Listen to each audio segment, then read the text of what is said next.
Let's go. So we are the episode after our 1 year episode.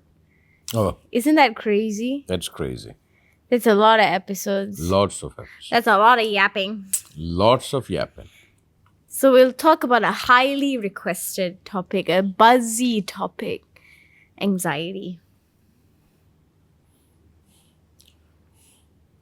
Actually, before we go into anxiety, let me touch on something. To hold this entire yapping, that's how you call it. This Yappity yapping. chit-chatting, this is yapping. That to a large extent, to a certain depth, you must understand you're on your own, You must begin by that. You're on your own. Which means you're alone in this internal struggle. Which means at the end, it boils down to you. You see, all this talking about giving insight, this is all wonderful, but it only helps someone who has accepted their aloneness, that at the end of the day, it's up to me. I can be supported, but I have to do this. So now, your topic of anxiety, right? Many times, I don't want to oversimplify it, but from my perspective, I'm not a clinical psychologist, but from my perspective, anxiety is facing this truth. Oh my God, it's up to me. At the end of the day. So remember, like when the kid, Suresh, I trained you all in some way. I don't know whether I did a good job. When you all are dancing, you are supported by us, by your teacher. When you're up on a stage, you're on your own, That's the moment of truth. You're on your own. So from very young, that truth was exposed to all of you quite in many, many aspects.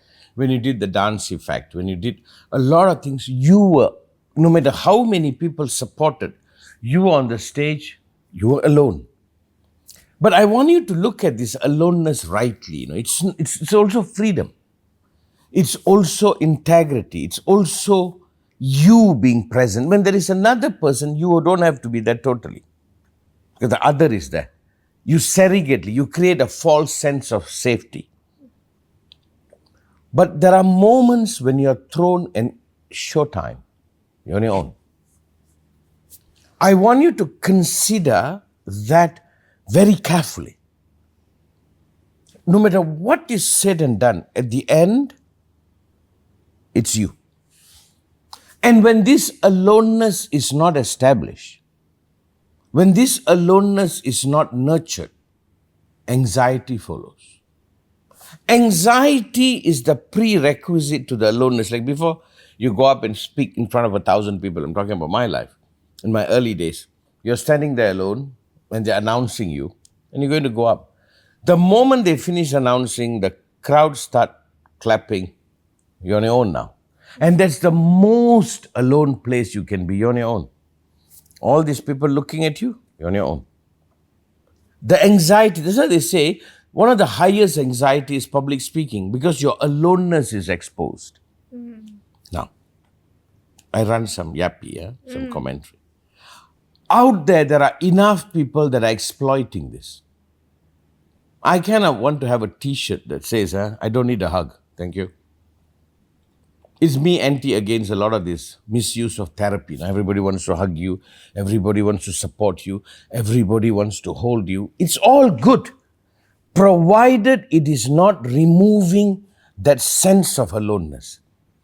There are countless meditation gurus and spiritual gurus. To me, most of them are just exploiting this part of you.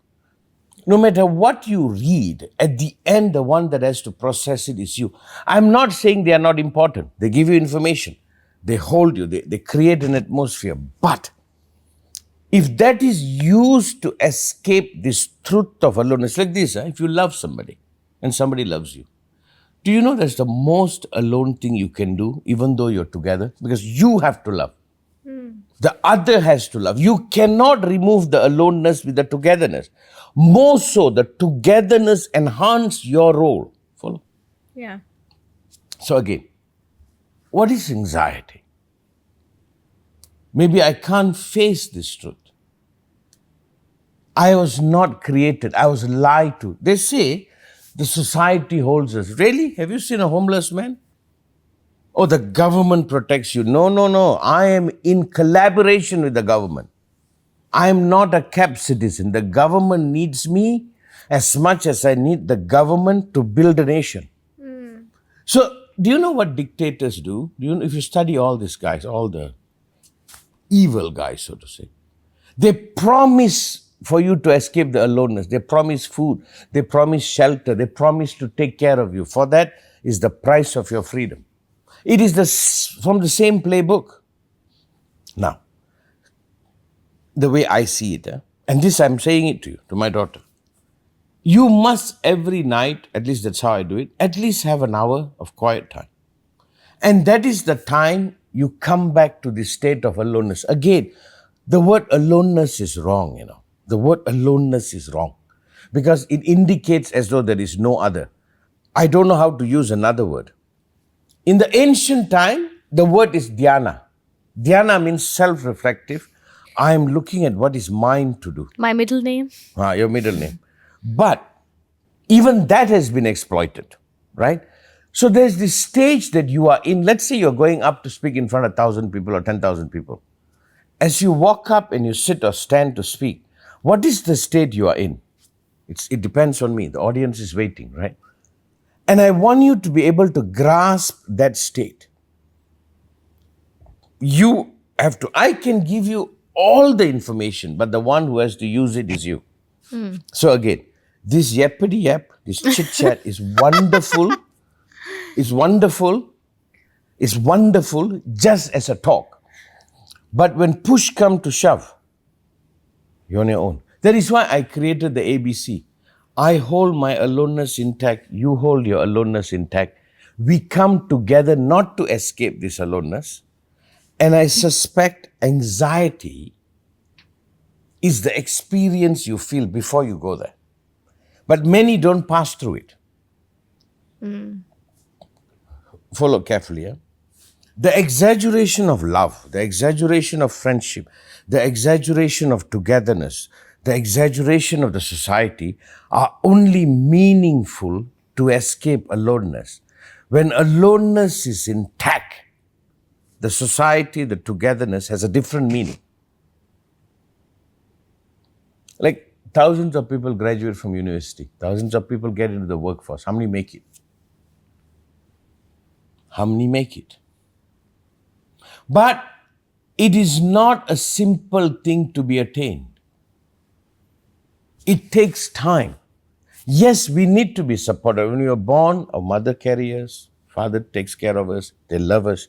But I always think right parenting is to deliver the child to its aloneness rightly, not feeling abandoned, that the child can wake up and rely on itself. It's like my father was an amazing, he's a big Socrates follower. He will say, don't tell me what he said, she said. What you say. From young, he said, what is your view? You step in. Now, again, I go, yappity yap.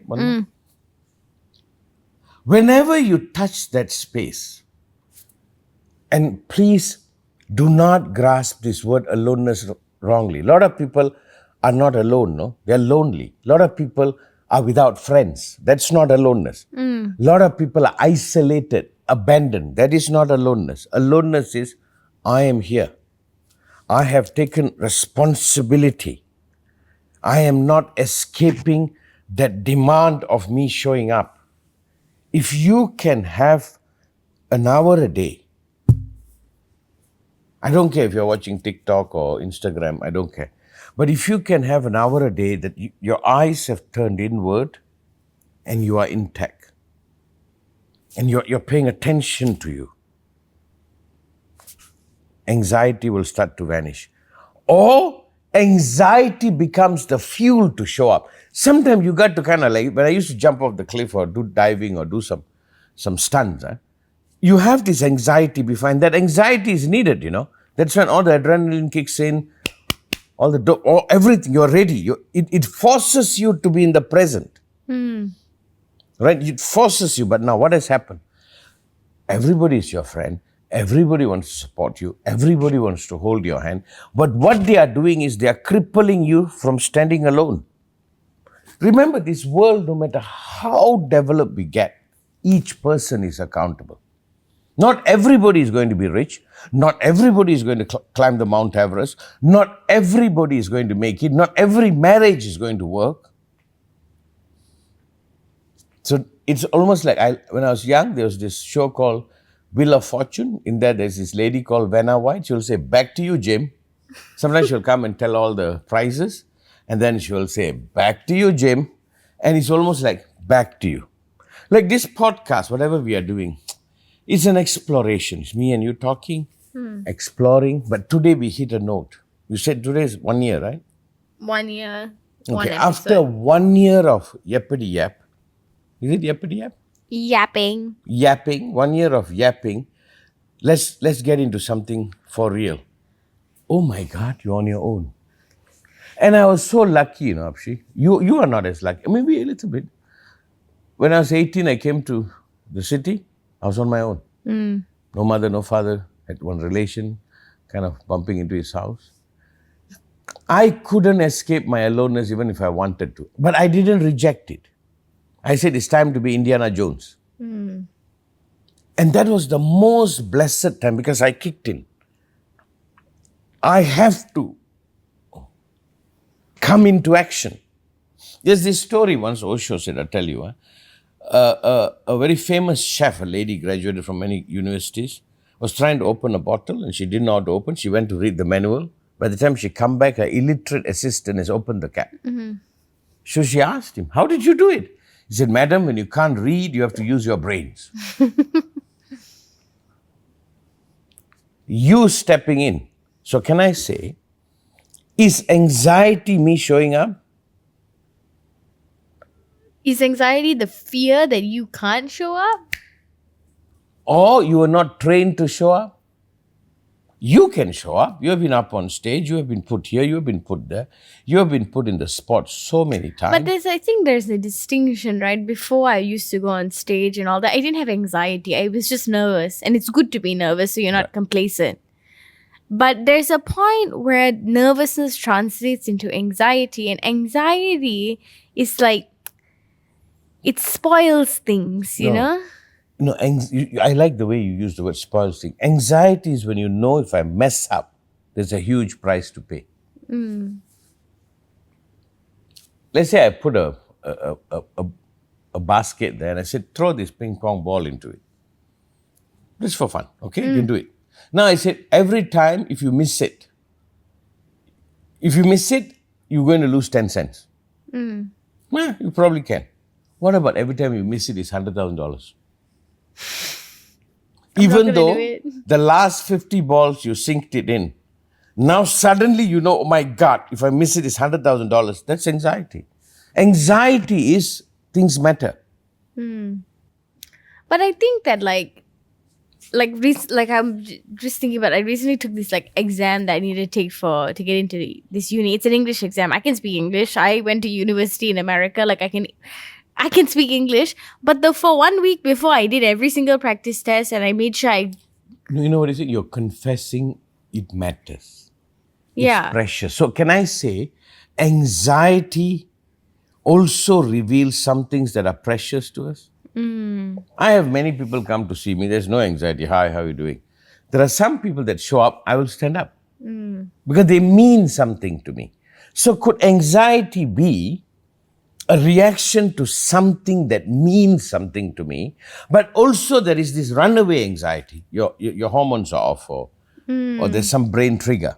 But could anxiety means there's something riding on it?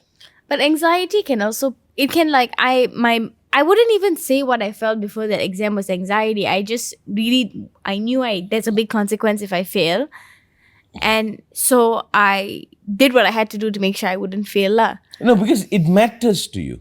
But there are people who are be like, I need to get this, but I'm so anxious about it, I'm not even going to do it. Yeah, that is also there. That needs some therapy, that needs some clinical. Which means that you are good with things that don't matter. When things matter, you fall apart. And you know, a large people live their life that way. They fall in love with somebody. If it doesn't work out, it's okay. They don't fall in love with somebody. Oh my God, if this doesn't work out, I'm going to die. Yeah. They don't get a job. They don't do anything. Like I was teaching some people photography and I'm saying, you're amateur, play. Your photograph doesn't matter. You don't have to get the shot. You take, if you get a good one, nice. But for the photographer, who that's his career, he cannot mess up the shot. So that's his livelihood. He depends. Then there is anxiety. Then he has to show up. He has to be there 100%. So can I say this? Can I bring this? Because we want to avoid anxiety, we live a less of a life. We marry a person who's less. We get a job that is less. We want to be in a state of relax. If anything goes wrong, it doesn't matter. It's like this. You have a car, I have a car. If I give you my car, you'll have anxiety. I have anxiety because you'll be in the passenger seat breathing down my neck. No, because it's more expensive car than yours. I think we all will be anxious. And Suresh, all of us will be anxious. One time I drive drove the his car. I literally just did a little bit. What are you doing? Yeah. It's like, let's pull Your over. car is a junk, so it's okay. My car's a go-kart. Yeah. It's a go-kart. So slowly, hang on. Pay attention. If we don't deal with our anxiety, we might create a superficial life. We might create something that doesn't matter because we feel relaxed, because there's nothing riding on it. Like my statement to a lot of people in relationship, you will always choose the third best because the best one will cause so much anxiety, you will not be able to survive. So you get by. So can I say, because this anxiety is not addressed, people are living mediocre lives, less life, in the name of being relaxed. Yeah. Like I had one car before when I was broke. That car, you need to be a Jedi to drive that car, to find the gear. I sometimes never lock the car in Anba. I used to think I should leave $20 in the dashboard. If in case anybody steals, he has something he gets out of the car. That car was a joy. You go into a pothole, doesn't matter. But that relaxation you won't get with a Porsche, with a Ferrari. You won't get. But let's say you can't deal with the anxiety. What are you going to do? You're going to gravitate to something less, right? Have you seen when you guys party, what you do? You don't say, let's hold the highest today. Like everybody chill. Is that what you use? Chill. Yeah. You guys get drunk and chill. So it appears to have meaninglessness is rest. Whenever it's meaningful, you become anxious. You know you will do well in the English exam. Why were you anxious? Something is riding on it. Your future is riding on it. So now, can I say, I'm using this to let the therapists write what they write. Is anxiety my capacity to deal with something that is precious in my life? Yeah, because I have hives, right?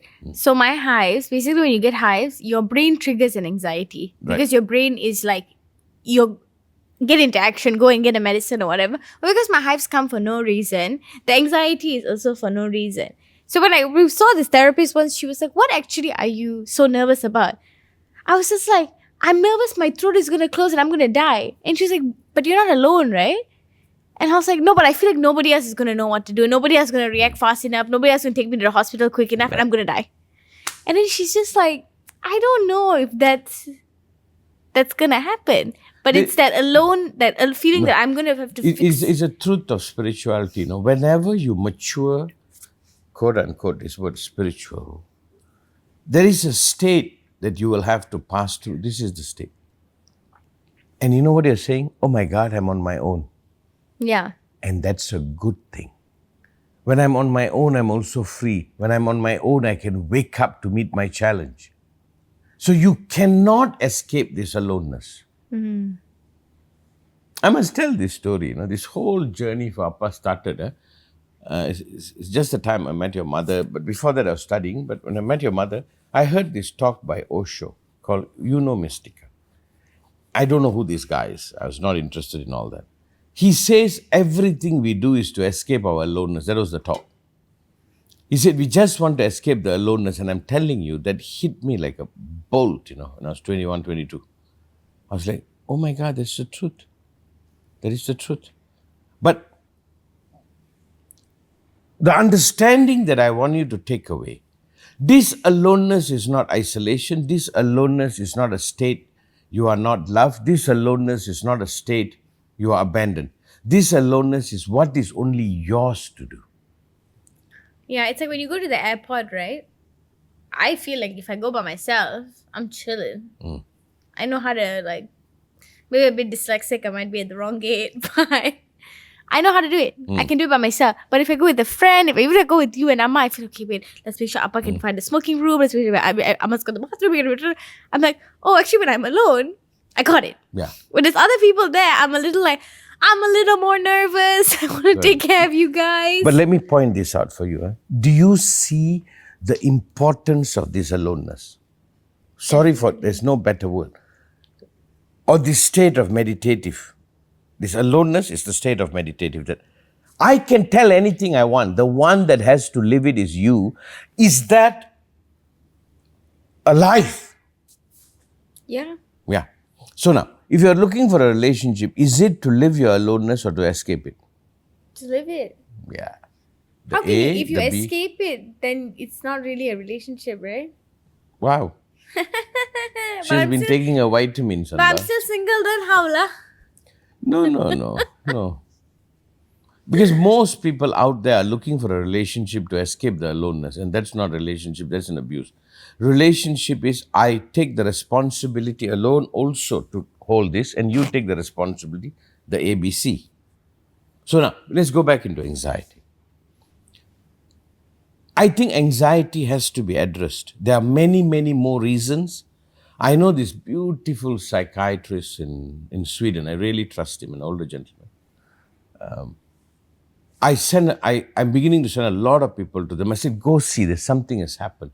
There is a chemical deficiency. You need to take something for it.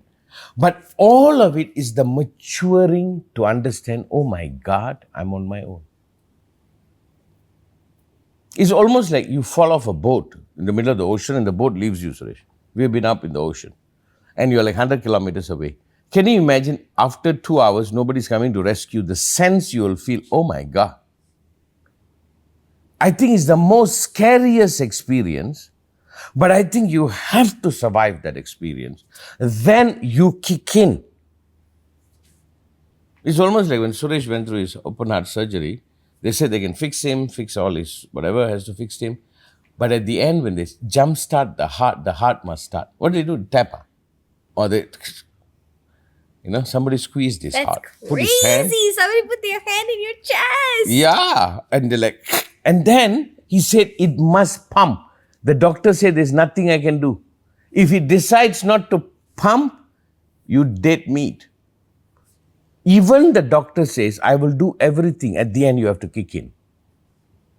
But I'm telling you, hear this, and that is the greatest truth. You see, what is happening out there? Let me run a commentary a little bit. They are abusing this. This is how cults are made. This is how you get sucked into this and that and everything else. Because somewhere, your desire to escape the aloneness is being exploited by kindness and compassion and hugging and this. Like I heard one guy was saying, oh, the guy is an amazing guy. He does so much social work. I said, what does that got to do with him teaching you how to become awake? That's just a camouflage. There's so many people are doing those things. So they create this feeling that you can escape this aloneness, and I'm telling you, nobody can. If you go to the temple, they give you ashes. You put on your forehead. One of it represents your death. Another one, it represents at the moment of death, nobody can help you. You are on your own. So you put that ash to know, I'm on my own. Shouldn't that also make you feel good? Make you feel? Good.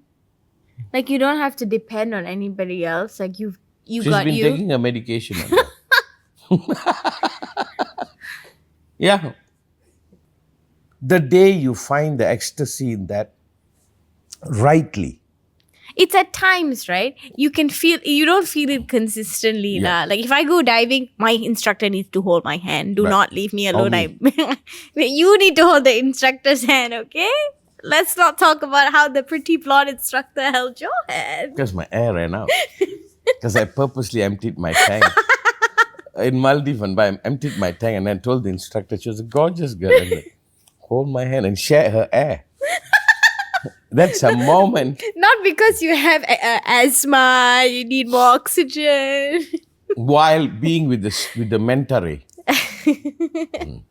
That's that. In that place, I'm not good on my own. I'm not good. Hold my hand. But like in other situations, you kind of got you. You can figure it out. You can get yourself out of the situation if you feel scared. Is that what growing is? It doesn't mean I'm not dependent. It doesn't mean people cannot depend on me. It doesn't mean I don't surround myself with a million friends. But it doesn't mean I escape this truth. I am. So could the statement saying I am also indicates aloneness? And could the state of I am, that is the indication of my aloneness, is the one that wants to live itself out? Again, I put a note. Almost everybody going to come and exploit you, Do you know how pimps get the girls? They find girls that are alone. They say, I'll be there for you. That's exactly what is happening everywhere. Do you know what's a real guru? He who will not allow you to escape your aloneness, will hold you to you. The A, the B, the C. Come on. Stand up. Come on. But there is a lot of issues with this. Whenever you go to aloneness, you start feeling I'm abandoned, my mother didn't take care of me. That is there too. That is not the aloneness I'm talking about. The aloneness is I'm intact. I think that's loneliness, right? Very good. So we're making a distinction. So now we talk about anxiety. I'm not an expert in anxiety. I send to doctors. So I am not saying that I'm even qualified to speak about anxiety. There's also the mental health part of it. The mental health. And most often it is a mental health issue. And you need some support. But this much I'll say from my direction. That anxiety happens, it has to happen. Whenever you are birthing you, it has to happen. In the journey of awakening and spirituality, there is a state, they call it paradesi, in Indian, South Indian, paradesi, that you are thrown out, you are abandoned. You are abandoned. The other day, I don't know whether we should put this in record, but we'll put it up.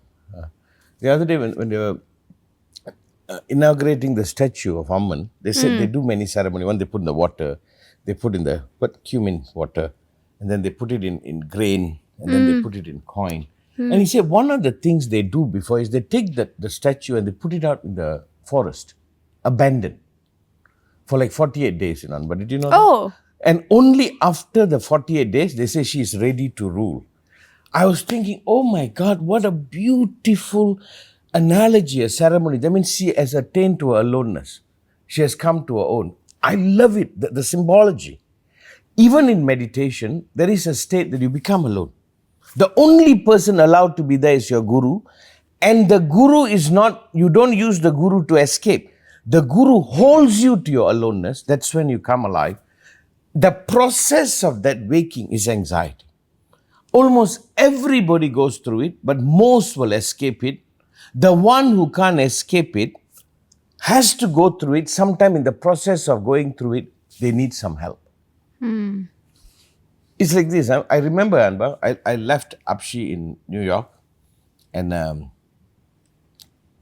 was okay. I'm like, my daughter, go conquer New York. That was my head.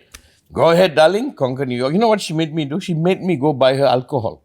How many times are you going to tell this story, 1,000 times. It's like, what are you doing? But I had to buy it. Her mother was screaming in the car. But do you know what state you were in? You were on your own. You were brought up like this. It's so funny that story on your side, that's what happened. And for me, I remember you guys left and I just had like one tear.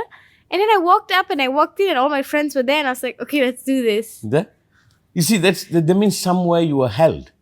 You were held to be alone. You see, we are so together that it gives you the strength to be alone. To me, that was my graduation. That was my initiation of you here. It's like maybe when I was hunting, my father gave me the rifle and said, shoot or something. But your aloneness, that I left you and we are leaving. As far as your mother and me concerned, you got to kick in now.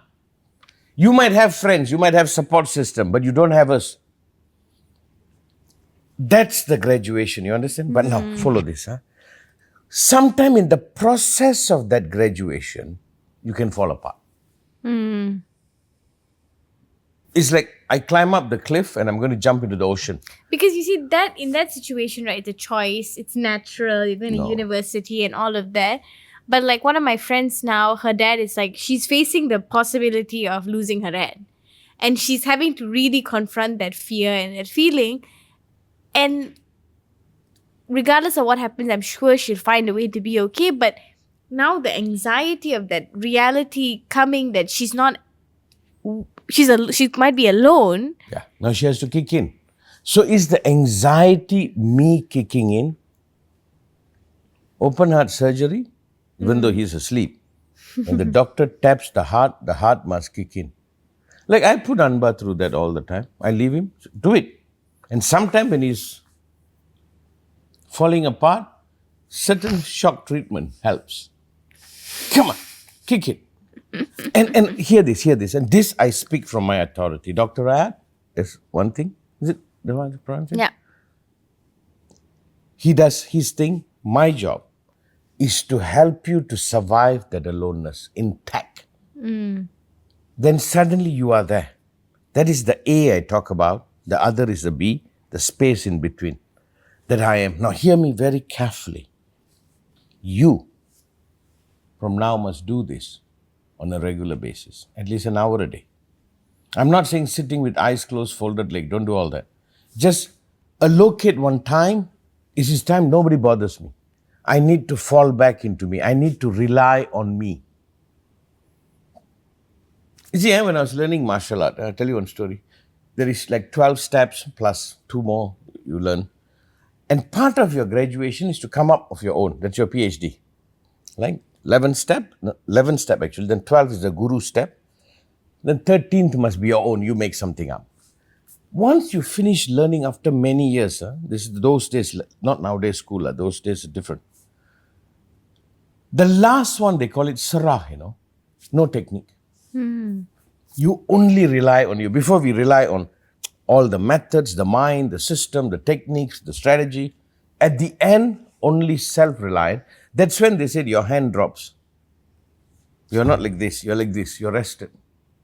At that moment, you're only relying on you. Now, how many Hindu god statue you have seen standing that way? Is that what they are indicating?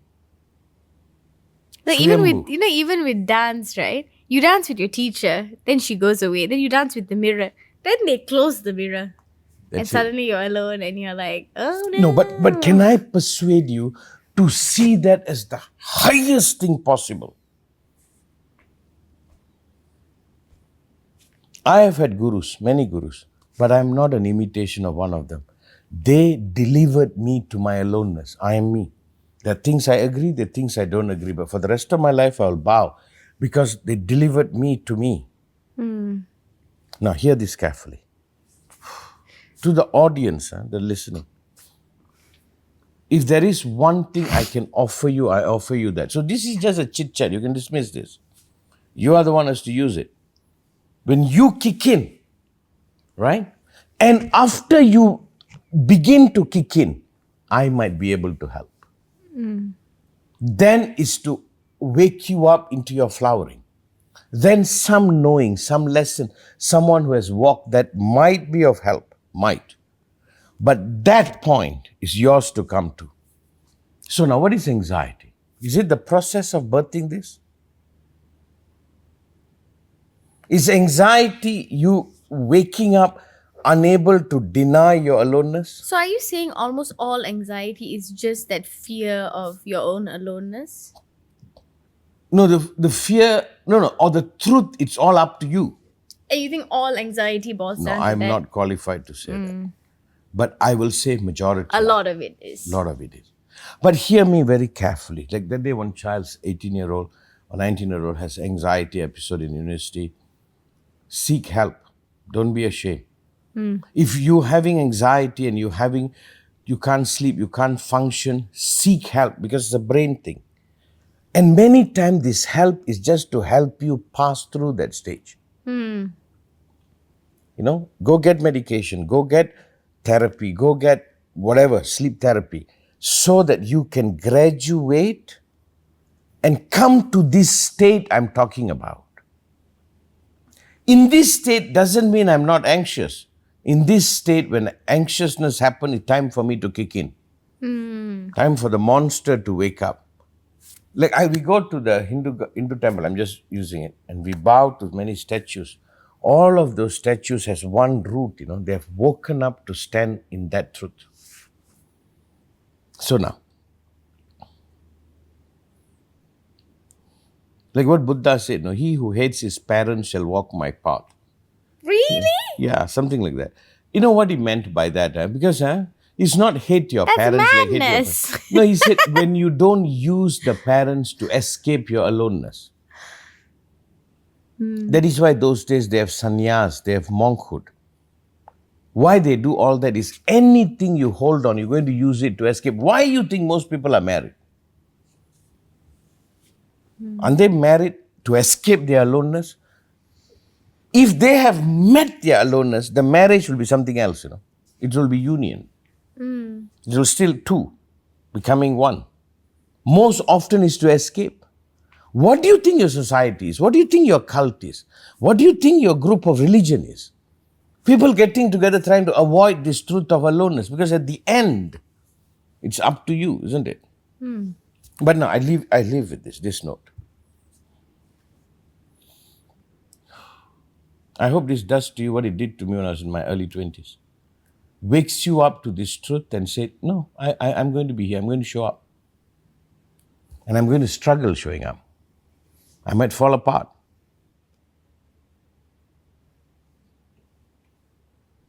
It's like I remember jumping off the cliffs into the water. So as we go higher, there's always anxiety. Oh, I'm going to die, I'm going to die, I'm going to die, I'm going to die. But somehow when you manage that and you jump, later you think, why the hell was I scared? But the brain is developed. And there are gradation to this. Gradation? Is that a word? I think so. I made it up. There's kind of grades to this as you go higher and higher and higher. Ultimately, in the East, they say samadhi means I have become one with the origin. Adi, I've become one with the origin, which means I've come to be awakened to the absolute aloneness that is here. And in that aloneness, I discover all, they say. But for now, for today, this discussion, I don't think you can escape this. So an hour a day. In your own way. Find your own way, bubble bath, whatever. But it's a time that you're going to be totally turned inward and be self-reliant.